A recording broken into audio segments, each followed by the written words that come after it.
Johnny and Justin were two simple Imagineers at Disneyland until they dared to ask the question, "Hey, Justin, is Disney diverse?" Well, Johnny, I'm not.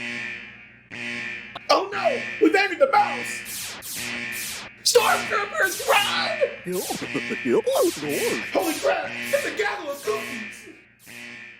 Now, from undisclosed locations within the Disney park, Johnny and Justin record a podcast where they seek to answer the question, is the Disney catalog diverse?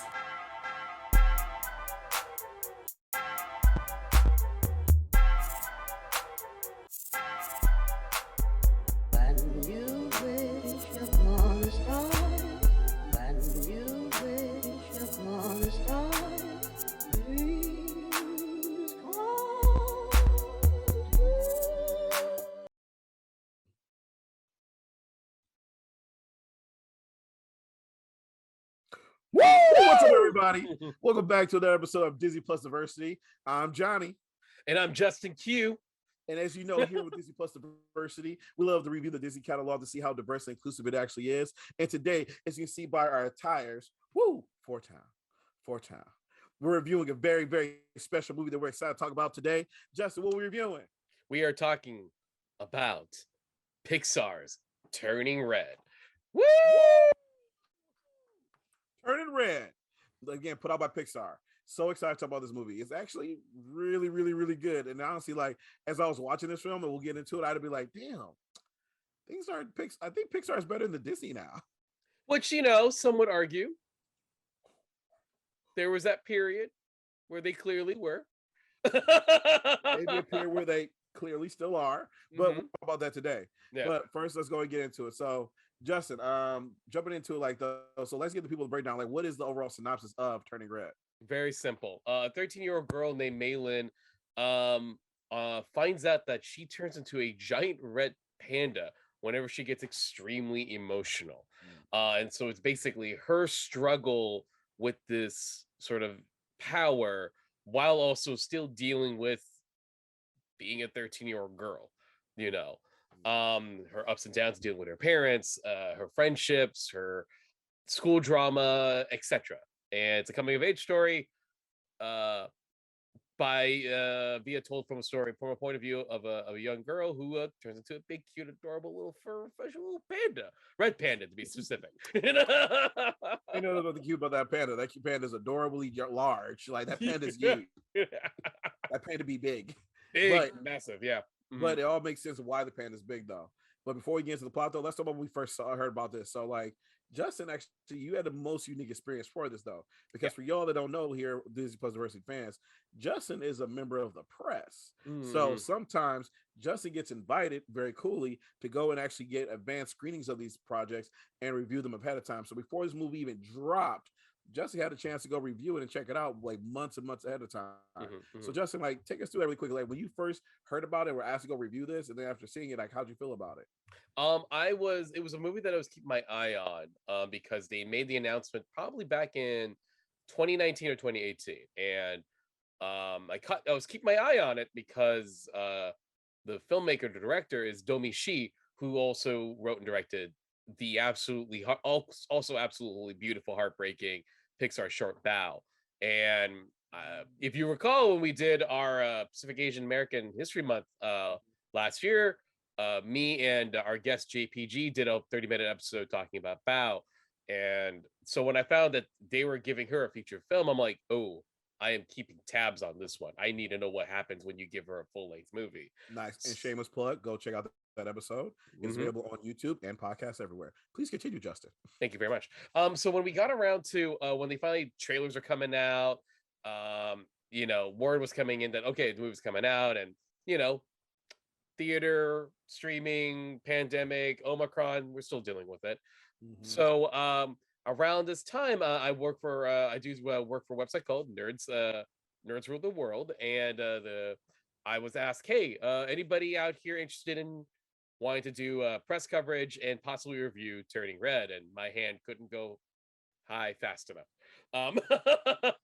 So I was given the opportunity to do a press junket for the film, where I did actually get a chance to get one question in to Domi Shi, Nice. the director of the film, and I got to learn about the making of and the process and the point of view, etc. But also, I did get to see the film full length, as Johnny said. I was able to get to see the advanced screening of the movie, and that was a real hard period of me going, no one else knows about this movie. I can't. I have to wait till everyone else sees this film before I can like dive into it. And I had to wait long to see before I can revisit it because I only saw it the once. So I was really looking forward to what everyone else was going to say and how everyone else was going to feel about it. And thankfully it looked like they did pretty well. Pretty well. This bad boy has gone viral on like several different levels. Like we've already seen fan art, we've seen people cosplaying, we've seen so much love shown for this film that it's like gone to a whole new level. Like to be totally honest, I haven't seen this level of like fan like love interaction and show of love for something like this since Into the Spider-Verse. Oh yeah. 100%. Like the thing about this, we see a lot of properties come out that we thought were going to catch fire like this. Like Ray and the Last Dragon, we kind of felt like, oh, this will kind of do the same thing. But no, but somewhere along the lines, like this Turning Red just caught everyone's hearts and everyone went crazy for it. Yeah. No, it's interesting. I'm really glad you brought up Raya. Because we did that. We did Raya as well last month. We had Laura Sirico, who was our guest for that episode. And again, also available on YouTube and podcast, streaming everywhere. Sorry, please go ahead, Justin. No problem. I knew I got you on that. So like, that was a movie that we liked, definitely for sure.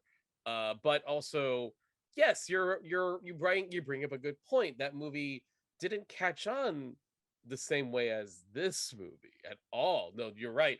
And I think the main thing about this film, it's one thing to go like with Raya, you still have that element of fantasy and adventure, and all that's still fun. But what Turning Red does, and I think the reason people are grasping onto it so quickly, is it is insanely relatable. There is unlike us. I don't want to call too much attention to this little controversy, but I will bring it up because it became part of the discussion of the film. But there was a review that came out the week the movie was debuted on Disney+. And talk about it. This is a place to talk about it. Yeah. Okay. So there is a website called cinemablend.com. One of the reviewers of that film, one of the reviewers of the website, wrote a particularly, dare I say, myopic bad take on this film. And as y'all know, Justin be the nice one sometimes. Racist. Racist. Oh, excuse me. Need a lozenge. No, it sounded real bad. Producer Stacy, give me a halls when you get a chance. Producer Stacy, need a hall. Racist. Please continue. My apologies. No worries. Talk about that myopic review. It was pretty racist. And like, and no, here's the thing. No, that review, the highlights of a couple of bad takes on that review was pointing out the fact like the film was very specific and very clearly not clearly made for the small sector of the filmmakers and their personal circle. It doesn't seem like it wants to go bigger and etc. Of course, that reviewer was real wrong about that. It was a horrible take and absolutely that understandably caught fire in the discussion of this movie.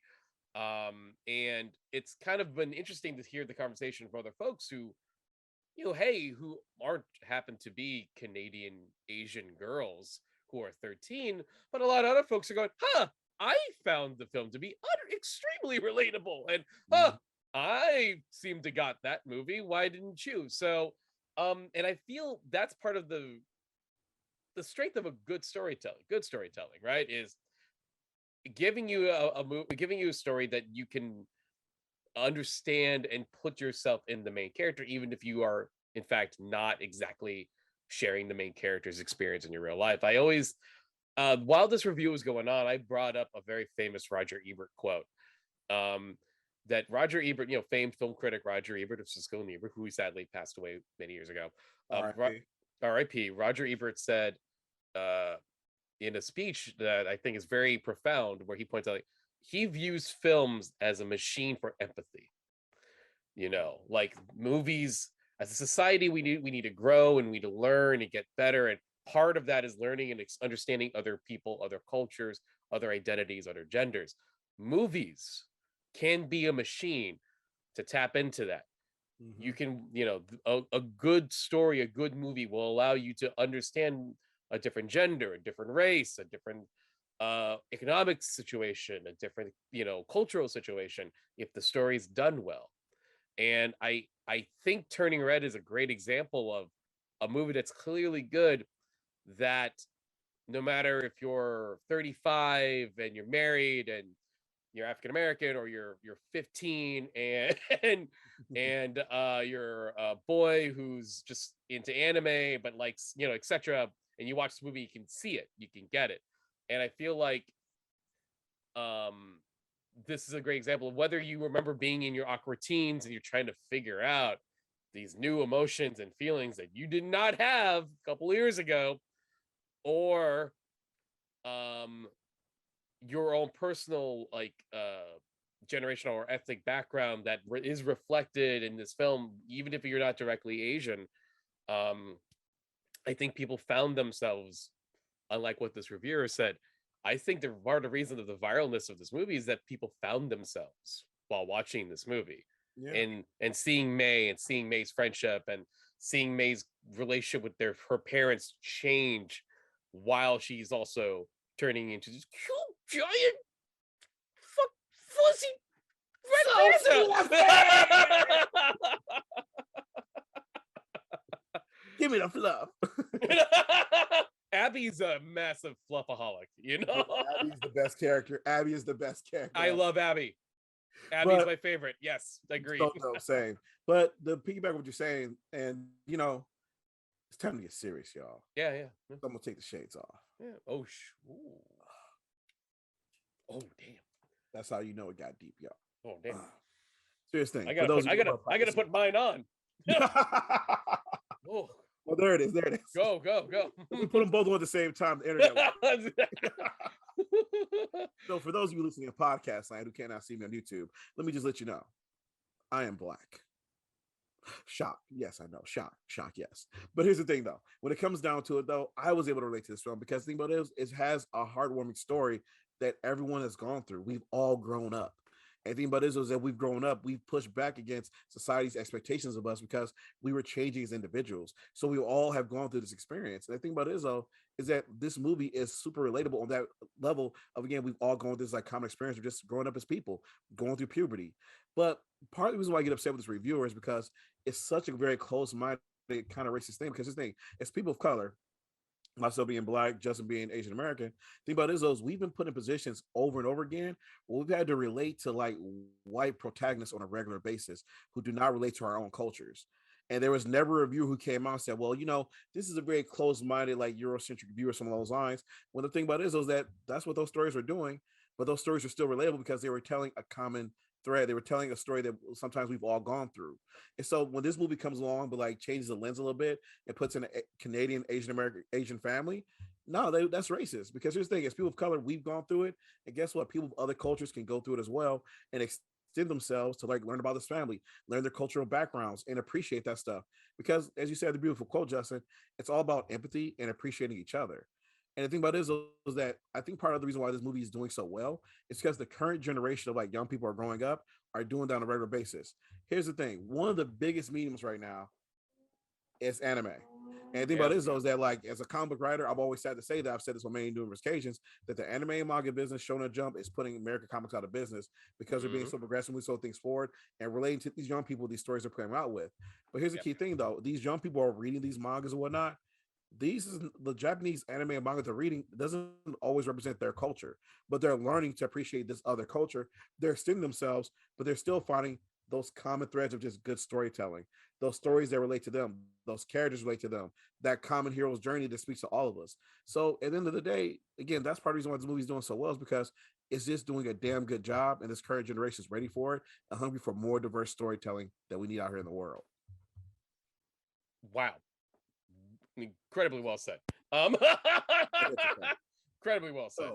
So here's the thing. So let's jump into this movie. So here's the thing. So as Justin said, when he heard about it, he had to go review the film and got to experience this and everything like that. For me, I was on the outside looking in. So Justin came back and was like, I saw this amazing movie. It was so great. Gabe, I was crying throughout the whole thing. I was like, calm down, Justin. Calm down. You cry at commercials. Calm down, Justin. You cried at the Super Bowl commercial. Calm down. But Look. Oh, hi. Thank you. Tsunami King. Thank you. What's up, Jada? Listen, those Budweiser horse commercials are intensely sad. Why? Sure. No, yeah. But seriously, but here's the thing though. Yeah. Well, just came back to him. I was like, all right, that sounds cool. But again, I was like, I don't watch trailers. I was just kind of wait for it.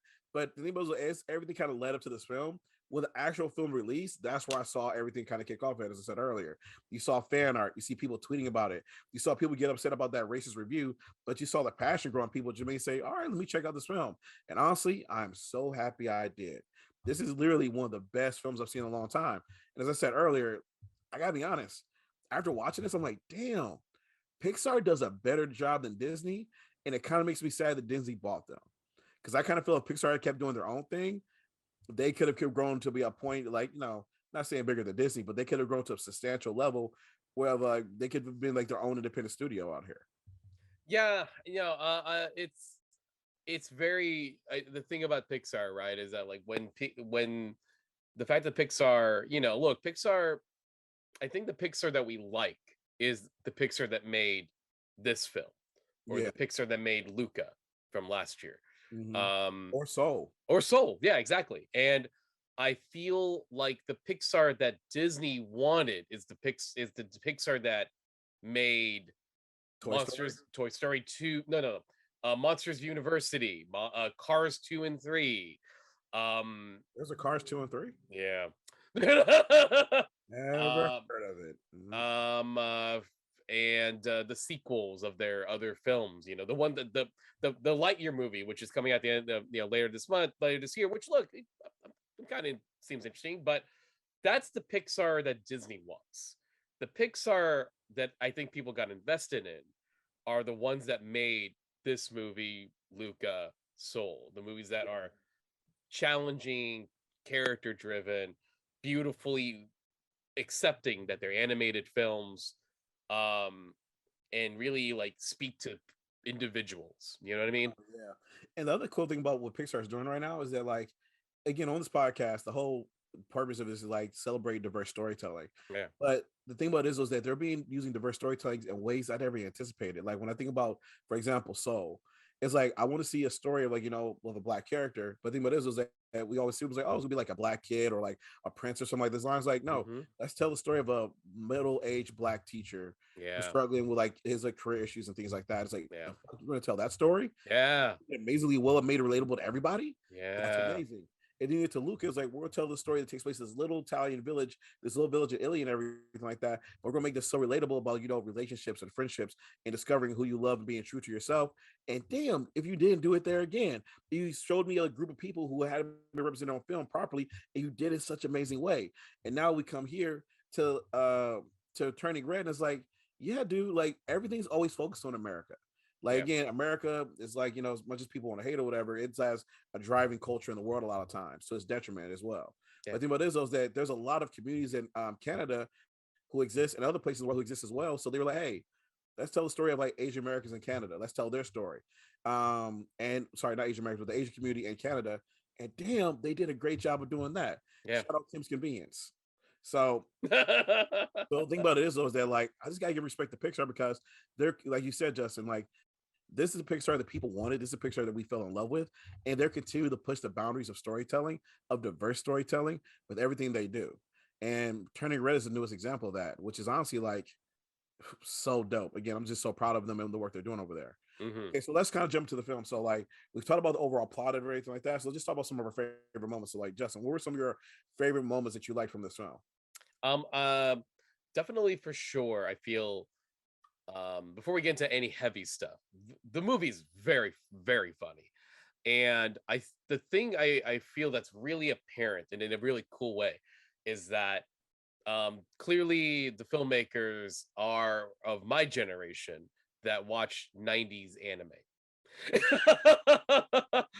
and that makes me happy because they get the language of 90s anime, of Sailor Moon, Dragon Ball, Ramna One Half, etc. Which I think it's more 80s, but you get my gist. You get what I'm saying. Oh, yeah, I know where And you're coming from. I know where you're coming yeah, from. yeah, you're picking up what I'm putting down. Look, Gundam Wing forever. Keep going. You got it. exactly. Gundam Wing, yeah, definitely. Like that's the stuff. That's clearly their favorite.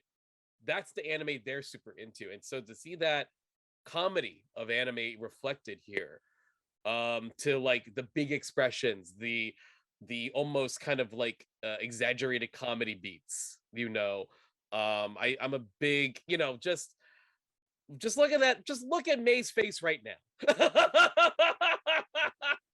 Like that is 100% like just like it's still a Pixar film, it's still it's still an American cartoon, but I get the energy of like of a Luffy kind of fun character in this moment. And some of my favorite bits is, like when May realizes, oh no, she pandaed for the first time at school, and she's just running around trying to get out of there. She's trying to get out of the bathroom, and there's that girl who goes like OMG, and May's like, dude, just slides her back into the stall. I love her friendship with, I love any scenes of the friendship with the girls. Miriam, her best friends, Miriam, Abby, and Priya, and just, I think we made it pretty clear we're pretty big Abby fans.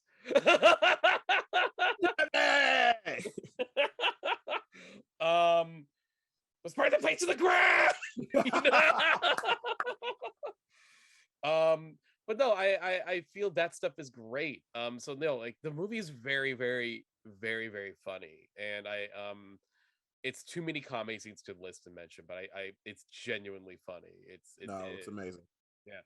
The piggyback off you, I would say one of the things that I enjoy most about the film is the allegorical nature of it. So, as y'all know, I'm also an English teacher and a writer as well, just like Justin. By the way, both of us will be at WonderCon and Anaheim signing. If you want to come through, check us out. But the thing about this is that, like, when it comes down to it, the allegorical storytelling here is where there's like on the level is the story of this girl who like turns to this like fox panda, this red panda, and then she struggles with this and like who she is and everything like that. But on another level, though, it's also again we talk about that universal storytelling where it's telling the story of just like somebody like going through puberty for the first time, and also like growing out of their parents' shadow and growing into a new person. And I love the way that they did this in a way because like one, you see her like the whole red panda situation is representing her becoming a woman, growing up, no longer being seen as a child, and they keep referencing that over and over again. And I love like how they bring that up and it's an important issue, but also like in a way I've seen articles talk about this, and it's like kind of obvious that it's also about like women going through their first menstrual cycle, which again like gets a lot of like negative viewpoints a lot of times here, like in society, because we live in a very like toxic patriarchal culture. The thing about it is though is they're like going through like a woman's cycle is a very natural thing. And the thing about it is though is that we as men don't learn enough about this, because like when half the population is going through something, again, you think we would know about it. They know how our bodies function, but we're not educated about how their bodies function. And that sets us up not to be proper allies and partners to them. And so the thing about it is that it's something that again we need to like desensitize, let's say not desensitize, but properly educate about it, but also de-villainize or all these different things like that. Like, we need to take that things away from it, just have honest conversation about like, no, like women experience this. They need pads. One pad should be free for everybody. You shouldn't have to pay for that crap. And two, you should just be able to understand, like, when your partner or some person who's going through this, like, how you can support them, help them out. And so the cool thing about this is, though, is like with her turning to like a red panda experience of this, again, happened at school when she rushes to the bathroom. You see all those allegorical bits of like someone struggling with like their first cycle of like going through menstrual cycles and everything like that. So it's kind of dope to see that actually being addressed on screen, and not just in a comedic way where you're making fun of the period, but actually being sympathetic to it. And like her parents are trying to support her. So honestly, that was something that was really dope to see. I'm happy they put out there. No, agreed. And which is why I think the title is so brilliant. They brought that up in the press junket. They brought it up in the press junket. The title is kind of perfect because the title literally has multiple meanings. Turning red of embarrassment, turning into a red panda, turning red for possibly May dealing with her menstrual cycle, turning red of anger, which is something else that May goes through when she turns into the red panda. It's they realize, as you can kind of tell, there's a making of on Disney Plus called Embrace the Panda. You can see the alternate titles they were considering, but turning red is literally the perfect literary title for the film. It explains, it's got multiple meanings, it's catchy, it tells you that everything about it, and because there's a color in there, it kind of gives you that red's such a passionate, bright color that has multiple meanings for multiple reasons. It's a great title for this film. And it reflects on so many emotional elements that happen in the movie, you know. Definitely. And like you said, the cool thing about it is, though, is that again, going through puberty, you experience a lot of emotion going through puberty. And to your point, turning red kind of hits on all of those. Like one, Hmm. you feel embarrassed because all of a sudden your parents are still trying to treat you like this childish person you were when you were growing into like a young adult. And so Hmm. you feel embarrassed when they come around you, still try to teach you some of those childish ways. And we see May deal with that. You also feel anger as well because a lot of times your parents are still not allowing you to be to the adult. Like you feel you're responsible, you feel you're at that level. And here's the thing, sometimes, let's be honest, you are not. You are not. It's true. But there are some moments where you actually are. So Yeah. you feel a lot of anger at that viewpoint as you're going through these growing pains, and your parents going through these growing pains of actually begin to trust you and let you go onto this world. And so again, it's just really brilliant, and we see all these things brought up. And that's why I applaud the movies that you have some balanced storytelling going here, where you're hitting like you're explaining all those emotional beats, and you're showing how they all play out. And then Yeah. also kind of want to like praise it for as well is that like this movie is all centered about kind of like the woman's journey as well. Yeah. Because a Yeah. lot of these things that happen with May are things that happen with to May's mother. And that Yes. happened to May's grandmother and so forth. And so it kind of shows a lot of times how the parenting cycle is very cyclical. A lot of times. It's like a lot of times you grow up and you say, I'm not gonna make the same mistakes my parents did. But when you're in that same position, you find yourself making the same mistakes your parents did. And sometimes it's not until that you're actually like at that point do you gotta sympathize with your parents, like, oh shit, you were still trying to figure this out too, because guess what? Parenting doesn't always come with a handbook. Oh yeah. I think I'm really glad you brought up the parenting angle because I have noticed an interesting shift in Asian American filmmakers currently. And the shift to me is noticing, and I kind of wrote this in my review, but I'll kind of reiterate it here. The shift for Asian American filmmakers currently is doing stories that re-examine our parents, Mm, because our parents, you know, it's very truthful that a majority of Asian American kids, or second generational kids or third generational kids, of immigrant parents, their relationship is are usually kind of tough, you know. There's a lot of cultural clashes from where they grew up to where they're raising their kid and what their kid is kind of experiencing, etc. And I kind of bring this up a bit in Shang-Chi, but it's interesting the fact that like Shang-Chi, another movie called that came out on Netflix called Tiger Tail. Bao even addresses this. But the idea of a movie that's sort of an Asian filmmaker is using a movie as a way to re-examine their feelings and to humanize their parents. You know what I mean? yeah. Like with Shang-Chi was interesting because, you know, like yes, Wen Wu is an evil man who did terrible murderous things, but the movie does do the effort to sort of see why he did it. And the ending of the movie is kind of powerful because it's Wen Wu in a very quiet way. I'm sorry. He says, I'm sorry to Shang-Chi without saying it, but he does it by the act of doing the right thing for once. Yeah. And Shang-Chi is now able to find acceptance of his very complicated relationship with his father. And so what's going on with this movie with Turning Red, May did everything her mother asked, did it. She's like, nailed it. I got it. I have life figured out because I followed what mom said. I'm doing this. I'm doing everything correctly because mom told me this is the right way to go. And when she, you know, when things start derailing, and look, the moment she realizes mom lied or kept something really big from her that she should have Mhm. known, which is on when you hit a age, you're going to turn into a big furry panda that's super powered and powerful and scary. Yeah, maybe she should have warned her daughter about that, but how do you warn your daughter about that? But in May's eyes, that's the first distrust she gets That from pops her up. mom. It pops up and then it builds and builds. Like, wait, what do you mean you don't trust me if I do this? What do you mean you don't trust me if I do that? Why did I do all these other things, etc.? Yeah. And like you said, it's generational. It's one parent doing the another cycle problem over and over again. No, I agree. And I think the other part about too is that when we talk about like the generational storytelling here, is that what's kind of cool is like the this is a second generation, third generation story, which we often don't see, which is cool to see as well. Mhm. Because a lot of times, like you look at series like, for example, Fresh Off the Boat, and Justin, Yeah. you do this more than I can, but like Mhm. a lot of times what I see is like sadly like the stereotype of like the quote unquote tiger mom of like Mhm. the mom Mhm. who's like really intense or the parent who's really intense, just focusing folks on school and like all these different things like this. Yeah. But low key though, that's not really May's mom. No. May's mom has like standards for her, but May's mom isn't like again a drill sergeant. She's her friend and everything like that. Yeah. You can say that because again, May herself went probably something through that. So you see a like more relaxed relationship. So the cool thing about it is those that in a way we get to see that new storytelling of that again, it still relates to the immigrant experience, but it's Yeah. that second generation, third generation experience. It's like Yeah. we've been here, we have established roots here. And so this is going to be a little bit different and whatnot. You also kind of see that was like the choices they choose to make in language is spoken through the film. Because like in Shang-Chi, for example, we hear a lot again of the Chinese language spoken because again, first generation, second generation. But when we get to this film, it's second and third. And sadly enough, a lot of times we see this in the Latinx community and other communities, that language kind of like breaks down a little bit over time. Right. Sometimes they don't keep it up with as much. It's not spoken as much at home. And Mhm. so because of that, again, we're primarily speaking like whatever country in that dominant language. So it's kind of cool to see them shed light on that, which I thought was dope as well. No, agreed. It- And even as a person here, like I grew up here in the States, and like sadly I don't know Tagalog. I don't know my family's language, and that's something that like I could probably teach myself if I want to really do it, and maybe one day I will. But I also didn't get the chance to try. You know what I mean? As I'm growing up, and it's something that I wish I could do. I wish I could speak Tagalog and talk to my aunts and family in that language, even if it's rough. I wish I knew. I wish I could speak it in some fashion. But you're right, and it's something interesting to point out. Like with May, yeah, May understand it, but she doesn't speak it. You know what I right. mean?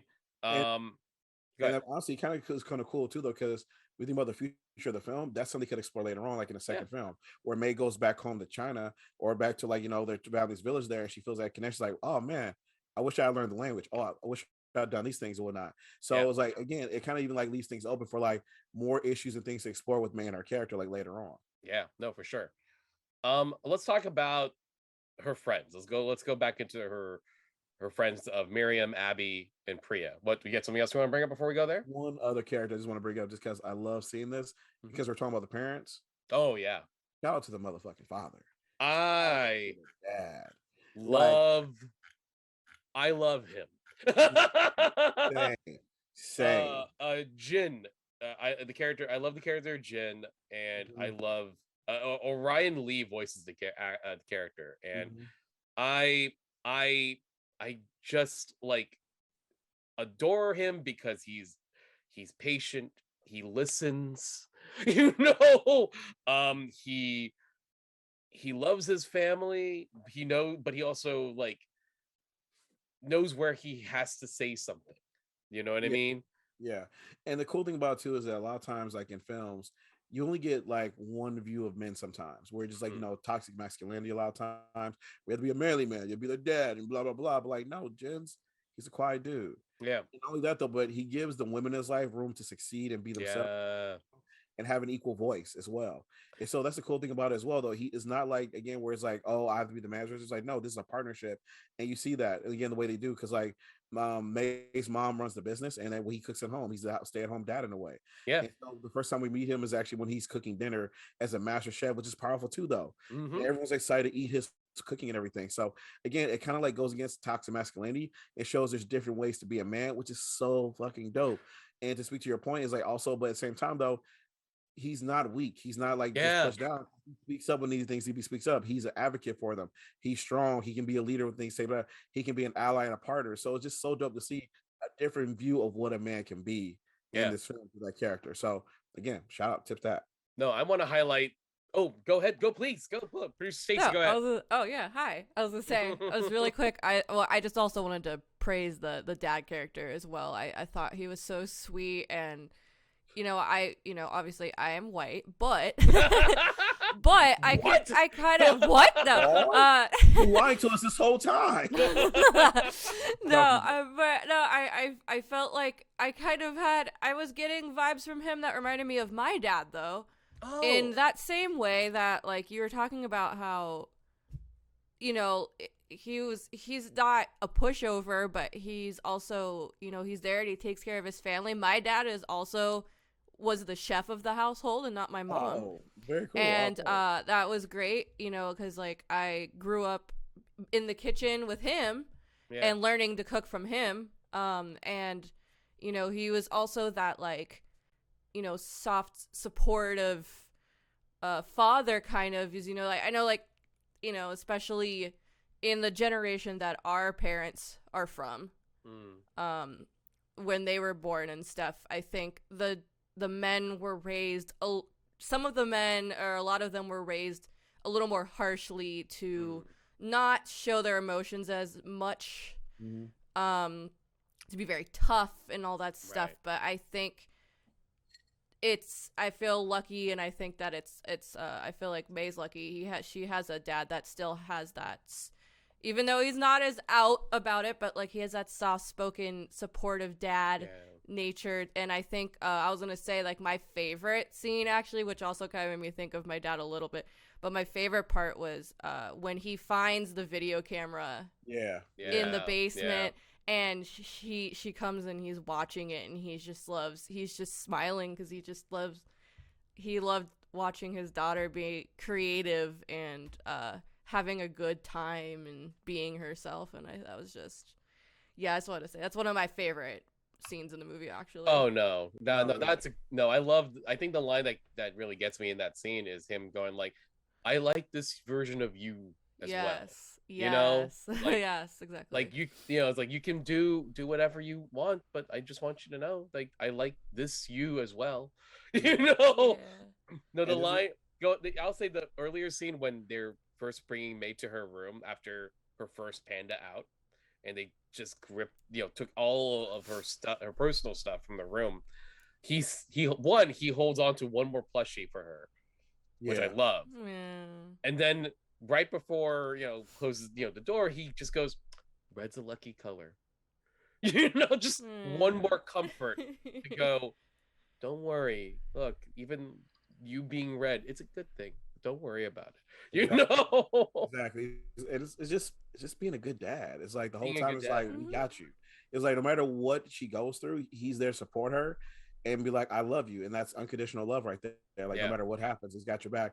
And he has that same love for his wife too. Like even when it's like, again, like when his wife goes to that earlier, part of the movie later on where she turns to the giant panda, kaiju panda. It's like, what does he do? That man is there to support his wife and save her, and support and everything like that, and work together as part of a team to get things going. And it is dope. So honestly, so again, it's just good to see. So shout out to Ryan Lee who portrayed Jen. But again, he just showed again there's a different side to there's multiple levels to being a man. And being interpretation of what being a man is in society. And again, it was dope to see them portray that in this film. Right. Absolutely. So to your point, so let's jump into the friends. So go ahead, Justin. The friends are I think one of the great things about the friends is that it's all fun, different types between Miriam, Priya, and Abby. Miriam's the best friend. I kind of like that she's a bit of a tomboy, but super still into this boy band.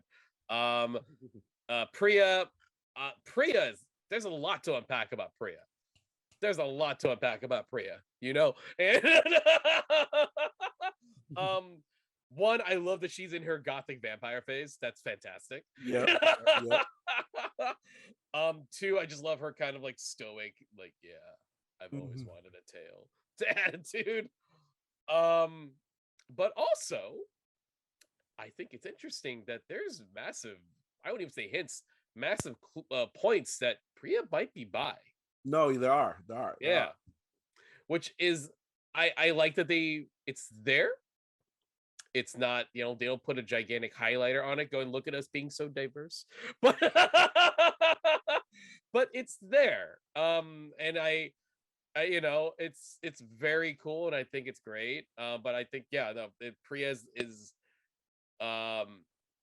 we don't get much about her home life, nor should we. But the fact that Priya is all these things, I'm so fascinated by her, in that regard. And of course, there's Abby, who I adore. So fluffy! Give me a taste of the fluff. I needed to keep going. You know what will help me think? A little panda.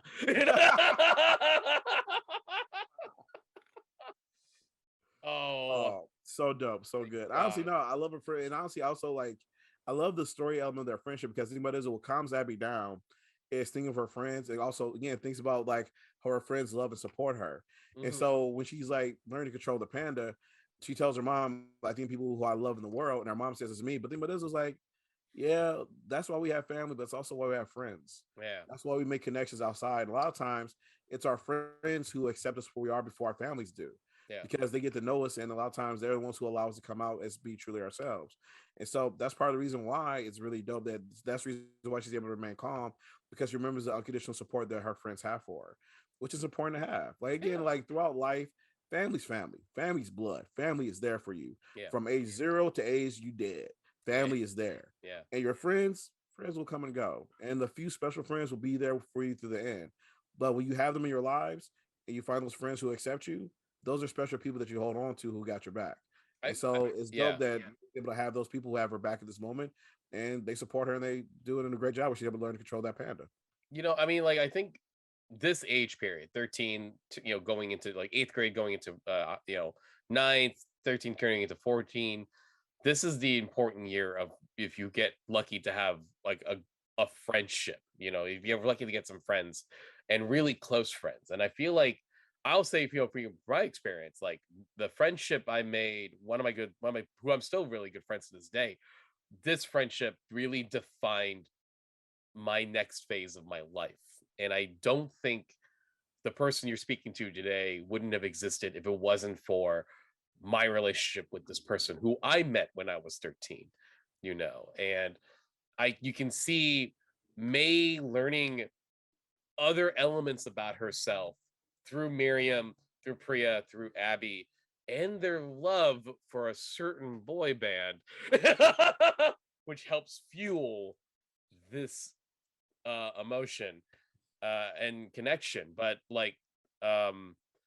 yeah, no, these friendships will mean to May for the rest of her life, and I'm hoping, in the fictional world, I'm hoping she's still friends with the majority of them, if not all three, as they grow up. But you know what? Like, this is a friendship these friendships will clearly define her. And for anyone who's 13 now and trying to figure themselves out, and they are lucky to have friendships as close as these characters, that's something that they can see themselves in. No, definitely. Um, we should probably talk about the boy band,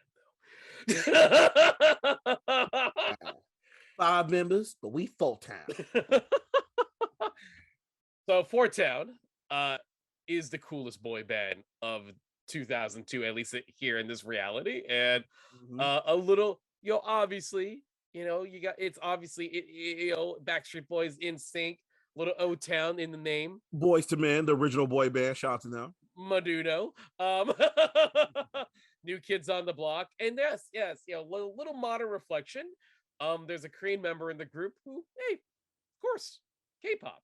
So there's a little bit of that in the group, and I gotta say, the stroke of genius here is getting Billie Eilish and Phineas O'Connor to write the song. They got Phineas O'Connell and Billie Eilish to write 2000 era boy band music. And they're all bops.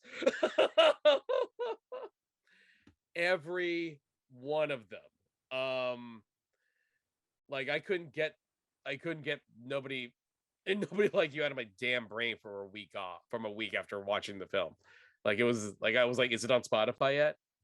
Is it on Spotify yet? No, not yet. Okay. Okay. It's Spotify now. Good.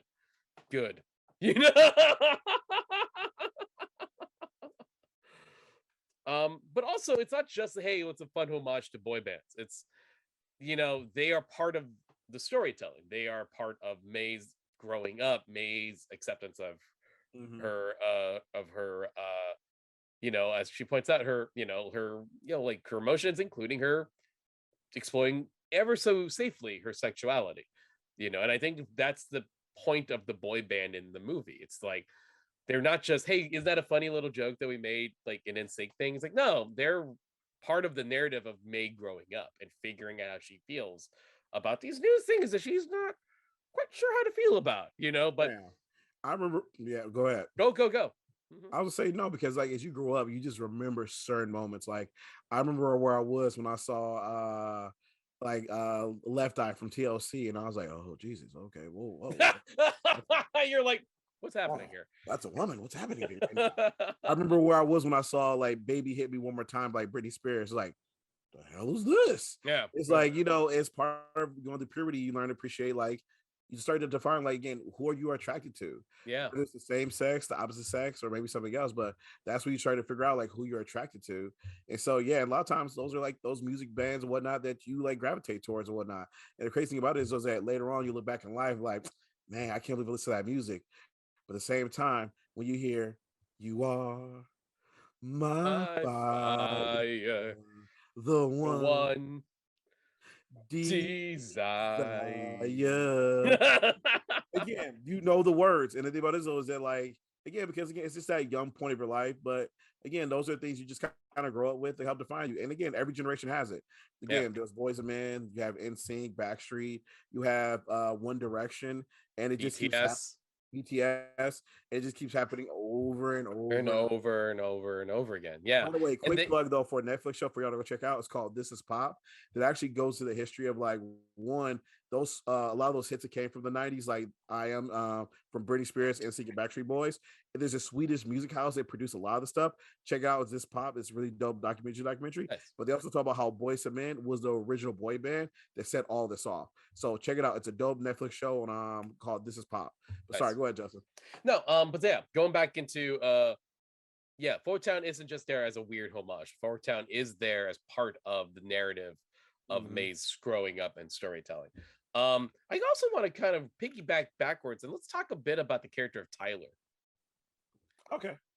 Tyler, and I want not to stick too long, but Tyler is what you think.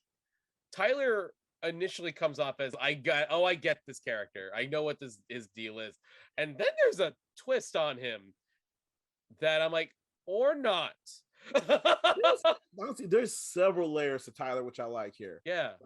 Like so Tyler starts off as like the bully who like kind of makes fun of May for being like a nerd and a narc and like all this stuff and everything like that.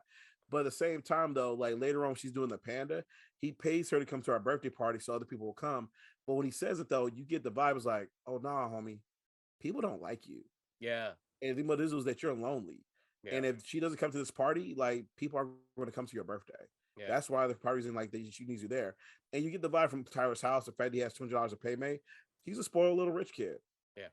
But at the same time, though, he probably like when they kind of show his house, is like you get the vibe that he has no siblings, and it's just him there by himself. So he's probably like a spoiled little rich kid who never learned how to adjust or like socialize around other people, and so he's socially inept.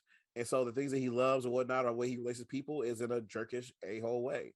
And so you, in a way, by the end of the film, though, there's that twist that comes about. Is Justin, go ahead and talk about the twist. But they're finally at Fortown. They're at the Fortown concert. They're all excited. Who the hell do you think they spot? Tyler. Tyler. And he's a fan of Aaron. He's an Aaron fan. Yeah. Which is great because hilariously there are 4 girls, but if there are 5 members of Fortown, there should be one more person because each of them have a favorite. Like, so I think if I can, let me try. I think Robert, clearly May likes Robert. Because he speaks French. French. That brother down. Oui, French. Jordan Fisher voices Robert, by the way. And then I think, oh yeah, Abby loves Tae Young because another Korean guy in the group, and she's like, Tae Young. Priya loves Jesse, and curious as what he smells like. I think Miriam likes Aaron, like the other Aaron, right? Because that's who's left. I love it. It's just like an Aaron Z and Aaron T are really like talented too.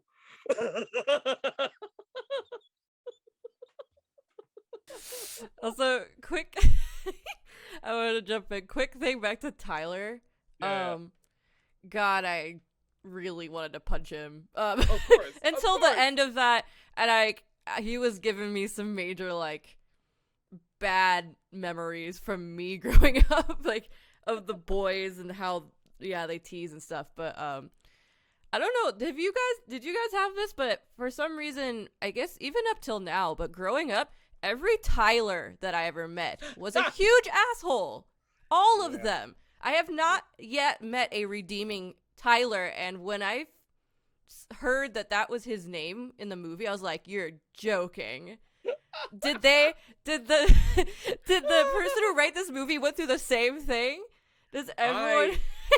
I mean, Johnny. Tylers are usually assholes. Not all, I'm sorry. If someone in the audience is Tyler, I'm sorry, but I'm sorry, but you have a bad name. What's your middle name? you have a bad name. I said usually. There's like 10% good Tylers, but y'all fighting an uphill battle for the rest of those assholes.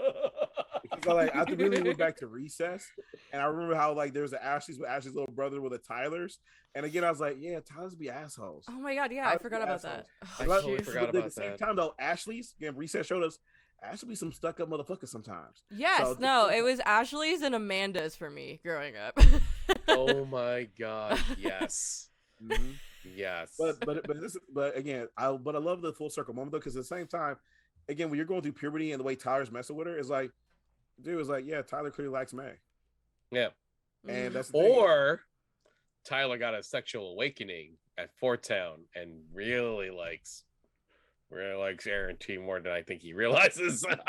He could. But at the same time, though, he could also just be an example. Again, he could be both. It could also just be an example. Both are true. Yeah. Somebody who just loves boy bands isn't comfortable. Because I mean, let's be real, Justin. Yeah. Let's have an honest conversation. Okay. NSYNC or Backstreet?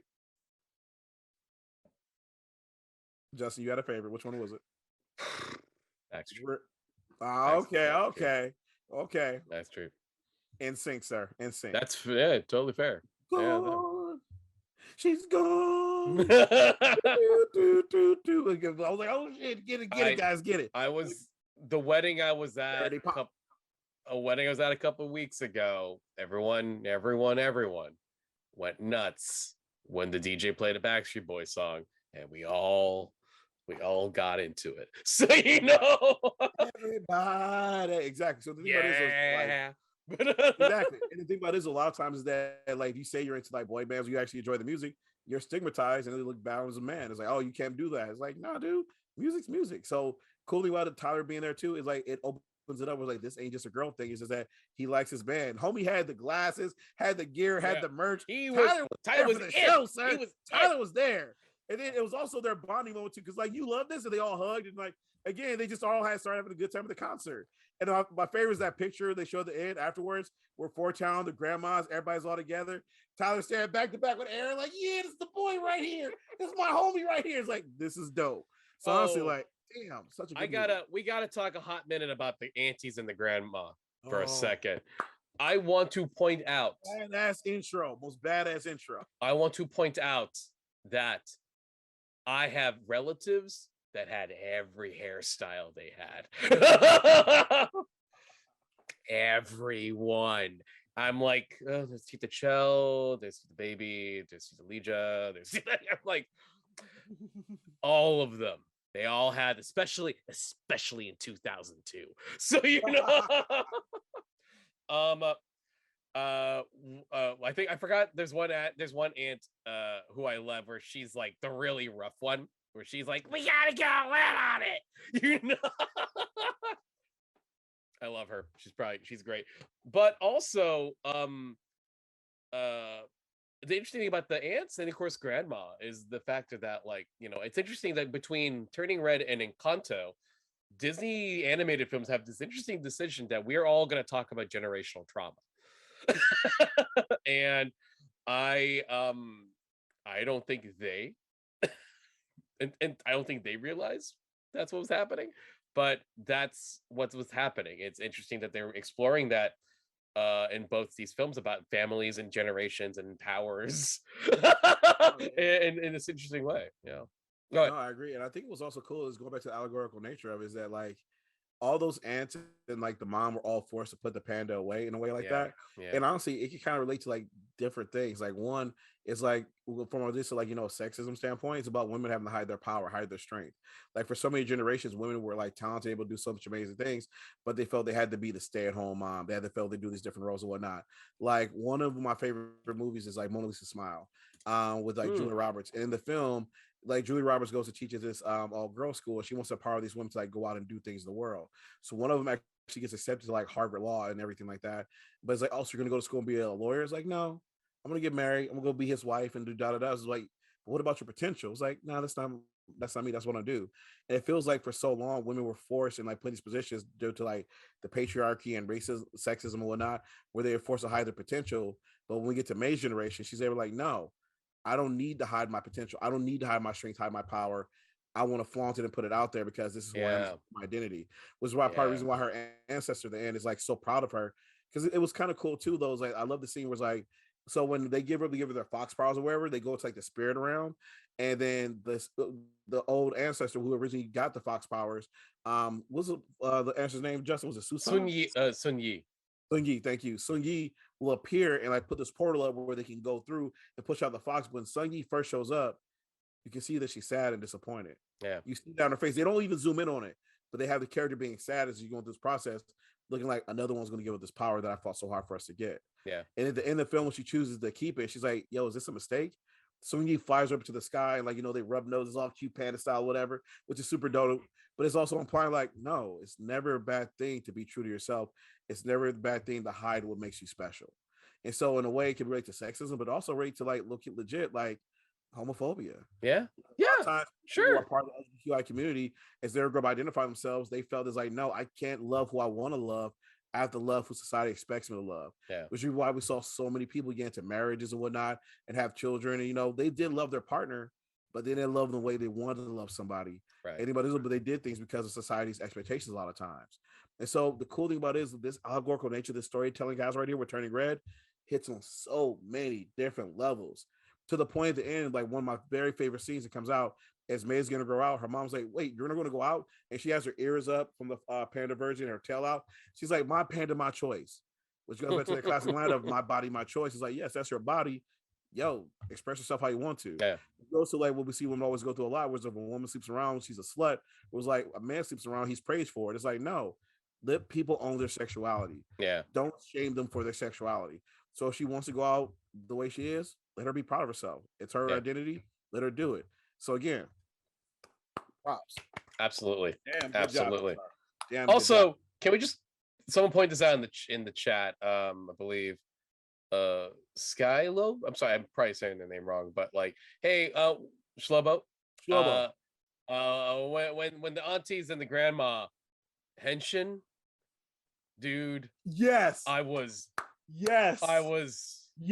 so excited. Yes. The Sailor Moon vibes is so like is Kamen Rider aunties, like they all busted out their freaking change device and I'm like, yes. No, same. The moment they all showed up, I was like, man, all these aunties about to change this fox. Watch, all these aunties and grandma gonna change this fox. And so when the moment went down, and then she like broke her thing, I break my earrings. This is so dope. Everybody has a different morpher. I love the aunt with the ring. She's like, yes, yes. Oh, so good. And, so like, good. we gotta talk about how that finale is so great. We're at the stadium, Kaiju Mom is tearing things up, and like May's fighting literally was shaking her butt, which is an amazing tactic that's clearly working. I was like, did they just put twerking into a Pixar film? Did she just twerk in a Pixar film to save the day? I like gyrating. Right now, the city girls are like, yes. But city girls are outshining right now. But the thing y'all. That's so great, and it's such a good build up to it all, is you get this finale that the panda aunties and grandma are trying their best to drag Kaiju Mom back into the circle. They're singing their kind of ancient Chinese song, and then you hear and just all of a sudden you hear the angelic singing of Robert just coming up from the hill. And it's this amazing mix of the song that the aunts and grandma is singing. And I never felt nobody like you. Just gotta put the shades on. I have friends and I got buddies. It's true. It is very good. And But they don't turn my tummy the way you do. I've never met nobody like you. Oh yeah, oh yeah.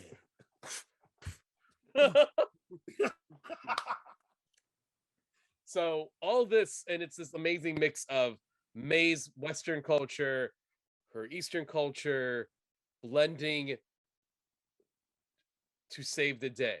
By their powers combined. Yeah. Holy cow. Just, I couldn't, good God. I couldn't ask for better comedy, energy, fantasy, metaphor in a finale in a movie like this, you know. Same. And here's the thing though, as we get ready to go to like our rating, before we do that though, I just want to make sure one reference as I was watching this, I was like, holy shit, this is an updated version of a classic film. Oh, just more woke, more wise, and just put females to the power position. Justin, I know you know what it is. Producer Stacy's looking at me confused. She's like, what movie? Go ahead. I'll let you say it. What she's thinking of. Justin, I know you know. Go and say it. Just, so I'm going to say it. Producer Stacy, you know it's Producer Stacy? You don't know what this movie was clearly an update of? Classic 80s film. You want us to tell you? Go ahead, Johnny. Teen Wolf. There it is. As I was watching, like, this ain't nothing but Teen Wolf. This ain't nothing but Teen Wolf. I was definitely like, oh yeah, Teen Wolf. But like, very different movie. Very clearly. Very different movie. But still, again, using her powers exploitatively. Right. Responsibly, blah, blah, blah. I was like, it's all here, and this is amazing. And even then, there was nothing. And then, like, Teen Wolf, he was like, you shouldn't use your powers this way. With that one, it was like, no, these are your powers. Use them however you want to. However you want them. Yeah. Make money from that's totally fine, which is a good sentiment to have. So I was like, yeah. And low key, I even saw, what was that even one line? Because, like, in a way, it's like, even relate to sex work in a way. Like, my mom said it was stripper music. What's wrong with that? I love that. We empower sex workers in a Pixar film. We empower sex workers in a Pixar film, son. My mom said it sounded like stripper music. What's wrong with that? You know? My mom said I can go when I'm 30. Oh my gosh, so good, such a good. Oh my god. Okay, so like now that we've done that, now we talk about the Teen Wolf comparisons and whatnot. Can I actually ask you guys your opinion on something before you get to the thing? Sure. I watched one little video on YouTube of someone talking about the movie, their little review of it. And they brought up an interesting point, and I was curious because I feel like there's a chance you might actually talk about it after your rating. They felt that there wasn't enough of the grandma in the movie. They felt that they didn't like show enough of her like background story and talk about it enough, and they felt that she kind of they made a big deal about her being there but didn't really say why. Now, I just was just curious. I'm not sure. I kind of agree, but I was curious what you guys thought about that opinion. I disagree. Okay. Me personally, at the end of the day, it's not about the grandma. You know, right. I think the grandma represents the oldest version of this generational trauma that the family keeps going through concerning the pounder. You don't need to know much about her. It's in my opinion. I feel like when people say stuff like that for a movie like this, that's only an hour and 40 minutes. You only have so much time to really dive into things. So with the grandma and the aunties, you really need them to be very, I wouldn't say simple, but you need them to be pretty broad to kind of get where they're going at. See, the heart of the story, the real emotion, the real why are we doing this at all is Ming and May. Yeah. Those are the ones we learn a lot about, and it's about their relationship and May being the one in the family to stop the cycle of trauma by accepting the panda. The grandma doesn't need more than that, in my opinion. I feel like I feel like that's missing. That's like kind of explaining why is that tree not bigger than this other tree? in this forest. Yeah. And I'm like, that's not how writing goes to me. It's like the grandma serves a purpose. Johnny, you actually are an English teacher. How can you elaborate further? I would just say to your point that it's not as you said, it's not the grandma's story, it's May's story. And so the thing about it is though is that while it's May's story and they need to like make sure that has a like nice dip and tuck on it, at the same time though, within this film, they achieved other things that we didn't expect them to, like with the father, by showing again what it doesn't mean to be toxic masculinity, showing another side of manhood, with Tyler showing again like to have a crush on a girl or potentially be gay or all these different things like that, to show the power of friendship at a young age, the diversity, like all these like different things this movie has done that we praised throughout this whole time.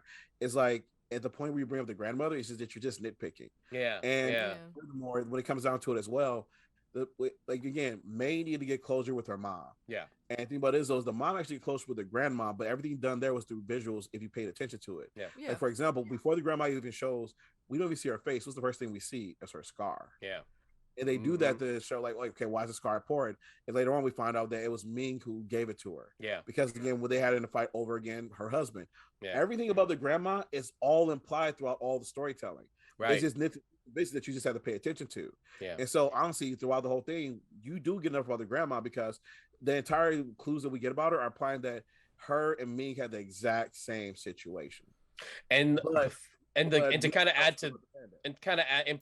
to what your point, Johnny, with that is when May, because it's great, they actually never state how exactly did Ming scar her mother, but we know it's her because the way Grandma touches that while talking about it. But the most important thing is this represents why in their eyes, and maybe shakes May before she changes her mind, why she has to do this, why she has to let go of the power, because this could happen to your mother. Don't you love your mother to not do this because your mother did this to me? That's so that is her purpose in the story, is to highlight, no, you need to give this up because it's dangerous. Look what your mother did to me. She doesn't say that, but boy howdy is she implying that. Exactly. A lot. Exactly. And the thing about this was that happened to her because she didn't give her daughter room to control the powers. The main reason why May's able to actually do the things, actually able to fight her mother and poof about and do all these new abilities, because she trained. She got the time to explore herself, explore her body per se, and she began to understand who she is as a person. Whereas with her mother, never got that ability. So her mother always kept things confined in a closet per se. And so it comes out in these random bursts of anger and all these things like that, where she's not able to control it, understand what actually is happening to her. And so again, so much allegorical storytelling going on here in a way. But the thing about this is that like that's the reason why like she had like that scar, which is physical, but could be an emotional scar where she rejected or said something mean to her mom at a point in time.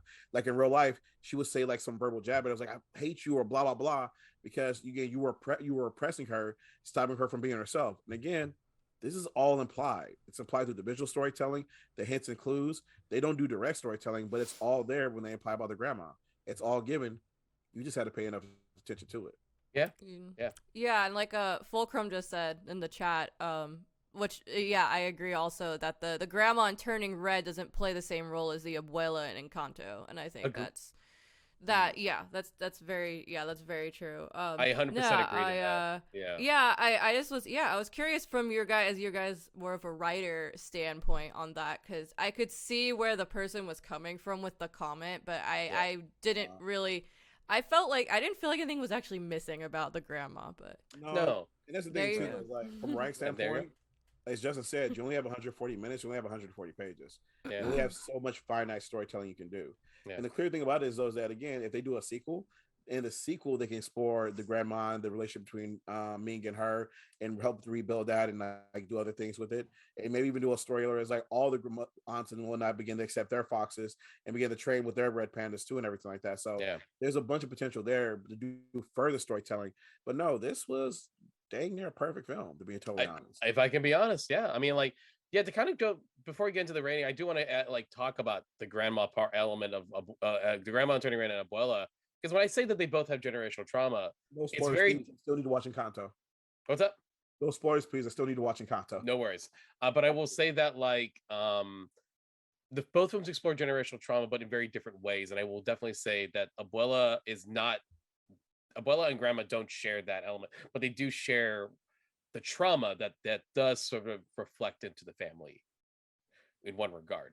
It's a little more complicated. Of course, I won't say it because Johnny needs to see the film, but I will, I will say that it is an element that they share, but they are definitely not done in the same. The grandmas are very different characters in every fashion outside of generational traumas being an element of both stories. Okay, but now that we're good, and hey, I had a month of singing, we don't talk about Bruno, and now I have another month of singing fucking Four Town songs. Thanks, Disney. Thanks.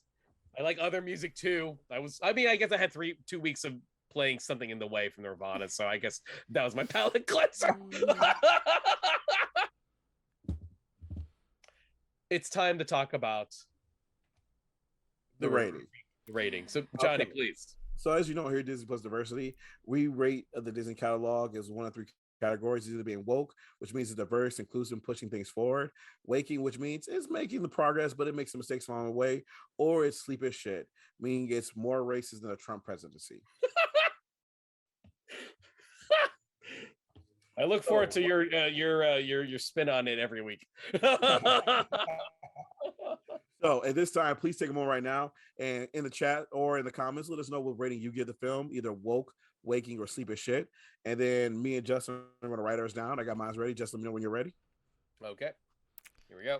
While you guys are doing that, I would like to throw up a picture of the actual best scene in the entire movie. So I hope you all enjoy. I can't see it. What is it? Hold on. I'm going to see the... Oh, it's the box of kitties. Oh. The ultimate test. Oh. Can I also say I'm also a big fan of Ming's face of sad orangutan. So good. Second place in the spelling bee. Your friends, you're first in our hearts. Where did they even find those kittens? Said Fulcrum. That's funny. I did catch, because I'm such a cat lady. Anytime there's a cat somewhere in a movie, I will find it. I did catch later on in a scene when they were in the outdoor area of their church, or what was it? Mm-hmm. That there were cats. The cats, it seems like they're street cats, but they were living in there, like they were just kind of running around, and you notice I think they get scared of May or somebody storming out of the building, and I caught the mom cat picking up a kitten and running away, and I was like, that's where they came from. They just live here. That's so funny. Okay. Yeah. That's adorable. Okay. Sad orangutan. Oh my god. Okay, all right, here we go. So we will now reveal our ratings to the screen on 3. Ready, Justin? Hold on. One more detail, and he's drawing an entire... Okay. It's like, I'm drawing all of Toronto. Okay, here we go. Toledo, where the hell is that? Sorry. No, that was good. All right, go ahead. Sorry, King James. Sorry, LeBron. By the way, shout out to Toronto. So I'll be there in June for TCAF, the Comic Con. So if you're in Toronto, come see your boy. I'll be at TCAF in June. It's gonna be awesome. Oh, nice, dude. Right on. Okay. Thank you. All right. Okay. So we'll review our range to the screen on 1, 2, 3. Can't see it, Justin. There it is. There you go. Oh, nice, fur baby. Oh, yes. I mean, I guess we shouldn't be surprised. This is the ranking. No. This is the rating. So like, here's the thing: it passes the Bechdel test, obviously, because we get women talk about things that aren't boys. We even get to see like empowered women talk about other things, and we get to see women own their sexuality, which is dope as hell too. Like when their girls are like oogling at the guys, and they're not doing it a catcalling way; they're doing it a praising way. The guys even like it, so that kind of shows the difference right there. Because that catcalling scene could have been totally different than basketball court, but they show the guys actually liking and flexing for the girls to get them to do it. And so again, it's like shows like a positive thing spent on that. Yeah. Further, it passes the wire test because again, we see people of color have conversations that aren't about white people as well, multiple groups of people of color, multiple times, which is dope as hell as well. And then honestly, the movie again is like just dope because again, we see so many diverse people, such great storytelling. And again, the cast is all diverse people as well. They try to line up people's race who they're playing. Like it looks like Priya's actress was of Indian descent as well, which is dope. Robert's actor was again of some like African American descent or some black descent, which is dope. Jordan Fisher. Is there. The director's a person of color, writer's a person of color. Yep. This is what filmmaking should be. Exactly. Does that be this way all the time? Like, no, at the same time though, like, you know, we should be allowed to step out of our boxes and like people of color should write stories about people of color outside themselves. Yeah. But at the same time though, this shows you did the research. This shows you did the respect for the culture. This was not cultural appropriation. This is clearly cultural appreciation. Boom. So snaps. Absolutely. I'm gonna read the chats. Then look, it's from Sklobo to the Fulcrum. It's woke. Hella woke Fulcrum. Thank you. It is hella woke. And like Johnny, I don't know what else to add to what you said, but it's 100% agree. It's this is Pixar made it a big deal to point out this is their first film with not only a female director, but pretty much all high important divisions are led by a woman. So woman producer, woman production designer, woman visual effects supervisor. That is astounding to kind of realize it took this long to get any of them to do all those jobs in one particular film to lead in. And this is again, it's kind of this reminds me of Kick It Up. What was it? Kick It Up? Kick It Up. Kick It Up. And like I remember when we talked about that one where it's like it was originally written to be a very typical, white savior movie, and then the moment they had Latino writers and directors come in, all of a sudden that movie went from being, oh, we know where this is going to go, to, oh wait, you've actually focused it a lot better than where I thought it was going to go. And again, with something like this is a movie that definitely speaks very close to everyone who created it. And from what I've seen from Domishi's like interviews and etc., this is her in a movie. What I can tell, this is her personality embedded into this movie. And to me, I respond very quickly to films where I can see the filmmakers embedded in the DNA of the movie. And this movie is clearly a film from a Chinese Canadian woman, and I got to understand a little bit about who she was when she was a kid. And I think that's kind of important and kind of beautiful to look at. Also, cute animals because they're cute. Yeah, I think my quick take, because obviously you guys have said a lot of great, all the things, the big things, but I think my quick take as the female here, but also once again, I am white. Wow, big surprise. But I gotta say, the movie takes place fairly close to the time I was that age as well, middle school, and although I'm not a person of color, I grew up in a city that is pretty like 80% like Asian American. Yes. It was the most of my peers. And there was also a very large percentage of Indian American as well in my city.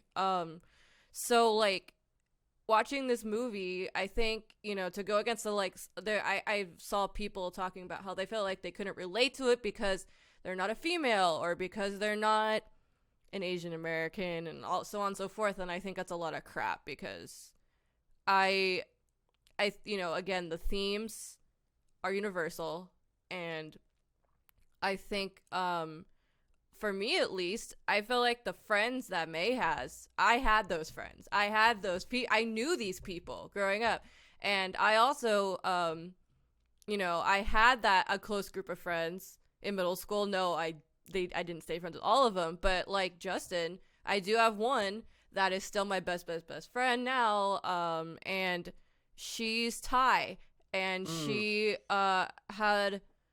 went through a lot of things that May went through, as far as, she had a different path in mind for herself, than her parents do because, they weren't born here. Yeah. And didn't grow up here, but you know, I'm just gonna say I knew these people, you know. I witnessed the tough parenting, and I witnessed the pressure, you know. And I think this movie really is a not only universally but also it's very true to it, and you can see that. Super dope. Thank you for Awesome. sharing that, Stace. Thank Appreciate you. Yeah. Thank you. Yeah. Great. it. Nice. Thank you for pointing that out. Mhm.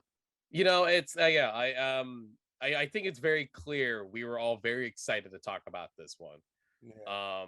And it's you know, sometimes some movies are a struggle. Sometimes we're like, I don't know, what do we talk? How do we make this talk for an hour? We're doing this for an hour and a half. I think it was very clear that this was not a hard one to discuss. And you know, because I think you know, we all wanted it. You want it?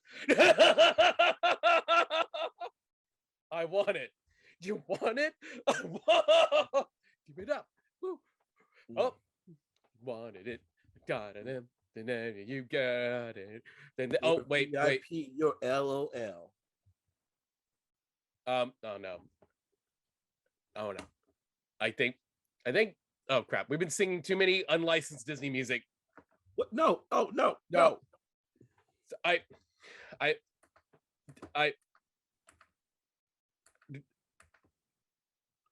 Justin, no!